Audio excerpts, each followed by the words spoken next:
Hello students, welcome to online classes. Today we will start our last poem on Jennifer's Tigers. First of all, we will read about the poet. Andrene Rich was born in Baltimore, Maryland, USA. तो एंड्रेने rich का जन्म Baltimore Maryland के अंदर हुआ, USA में. She is widely known for her involvement in contemporary women's movement as poet and theorist. तो उन्हें बहुत ही ज़्यादा किस रूप में जाना जाता है? हर इन्वॉल्वमेंट, उनकी जो इन्वॉल्वमेंट थी, उनका जो शामिल होना था किसके अंदर? Contemporary women's movement. कंटेम्प्ररी मतलब समकालीन जो वुमेन की मूवमेंट थी, क्रांति जो थी, उनका जो आंदोलन था उसके अंदर एज ए पोएट, एक पोएट के रूप में, और एक थ्योरिस्ट मतलब सिद्धांतकार के रूप में. She has published 19 volumes of poetry, 3 collections of essays and other writings. तो उन्होंने 19 वॉल्यूम्स में खंड, 19 खंड पोइट्री के, कविताओं के पब्लिश किए, और 3 collections of essays, 3 collection essays की, निबंधों की, संग्रह निबंधों का, और अदर राइटिंग्स, दूसरी राइटिंग्स और लेखनी थी उनकी. Strong resistance to racism and militarism echoes through her work. तो स्ट्रॉन्ग रेजिस्टेंस नज़र आता है उनके वर्क के अंदर, और सैन्यवाद, रेसिज्म के खिलाफ, जातिवाद के खिलाफ उनका जो है रेजिस्टेंस, विरोध नज़र आता है. दोनों, रेसिज्म एंड मिलिटरिज्म, मिलिट्री और रेस, जातिवाद और सैन्यवाद. तो ये उनकी पोएम्स के अंदर, उनकी जो कविताएं थी उसके अंदर नज़र आता है. इकोज मतलब गूंज नज़र आती है, गूंज सुनाई देती है, या फिर हम कह सकते हैं कि झलक नज़र आती है उनके वर्क में. The poem on Jennifer's tigers addresses the constants of married life in women experiences. तो इस पोएम के अंदर ऑन जेनिफर टाइगर्स के अंदर क्या दर्शाया गया है?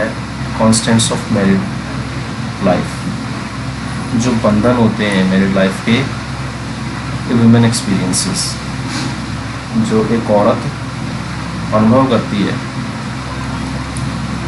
उसको दर्शाया गया है. मतलब एक शादीशुदा ज़िंदगी के अंदर एक औरत पर जो भी दबाव डाला जाता है, प्रतिबंध लगाए जाते हैं, उसको एक औरत कैसे अनुभव करती है, वो सारी चीज़ दर्शाई गई है. Before you read, what does the title of the poem suggest to you? Are you reminded of other poems on tigers? तो यहाँ पे पोएट क्या कहती है? वो कहती है कि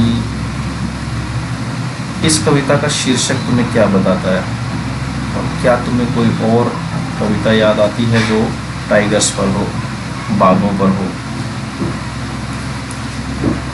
on Jennifer's tigers pass across screen. तो ऑन जेनिफर के टाइगर जो हैं स्क्रीन पर कूदते हैं. Bright topaz denizens of a world of green. और तो मीन क्या है यहाँ पे?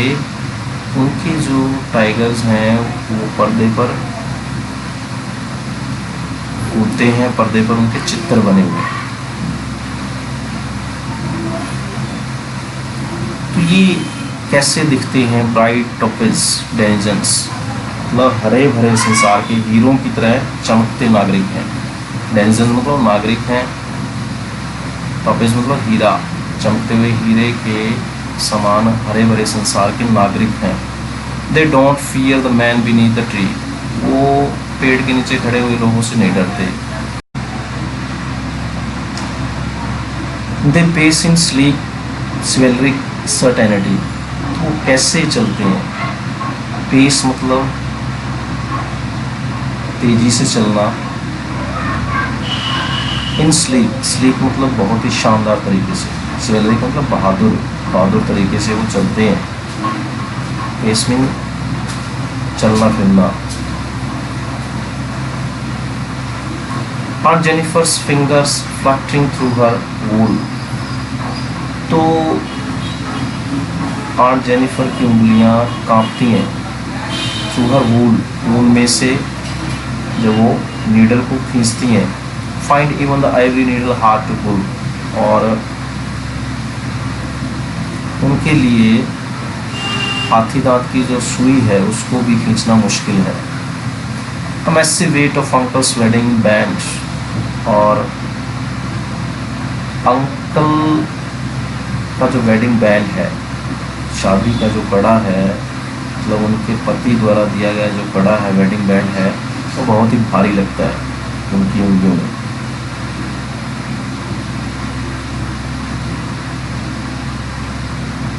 मतलब उनके हाथ के अंदर वो कड़ा बहुत भारी लगता है। Sits heavily upon aunt Jennifer's hand, बहुत ही भारी है उनके हाथों में। When aunt is dead, जब आंट मर जाएंगी, her terrified hands will lie still, ringed with ordeals she was mastered by, तो उनके जो भयभीत हाथ वैसे ही रहेंगे, मतलब will lie, वो जो कड़ा था उनके हाथों में ही रहेगा। रिंग विद ऑडिल्स, विद ऑडिल्स मतलब कठिन परीक्षा होता है, ऑडिल्स में उन्होंने बहुत ही ज़्यादा कठोर परीक्षा दी थी अपने शादीशुदा जीवन में। She was mastered bye,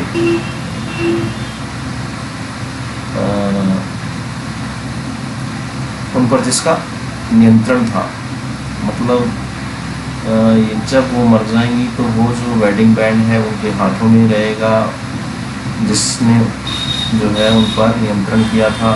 the tigers in the panel that she made, panel पर जो टाइगर उन्होंने बनाए हैं, जो उन्होंने बनाए थे, विल गो ऑन डांसिंग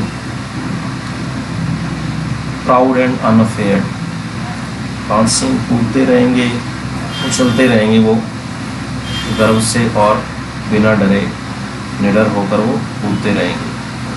तो मरने के बाद भी उनके हाथ में वो जो कड़ा है, अंकल का जो वेडिंग बैंड है, वो रहेगा, जिसने उन पर नियंत्रण किया था उनकी शादीशुदा ज़िंदगी में। मीन उनका जो शादीशुदा जीवन था वो पूरी तरह से असफल रहा था और उन पर अत्याचार किए गए थे। Okay students, we have done it, and next we will do its question answers. Thanks and have a good day.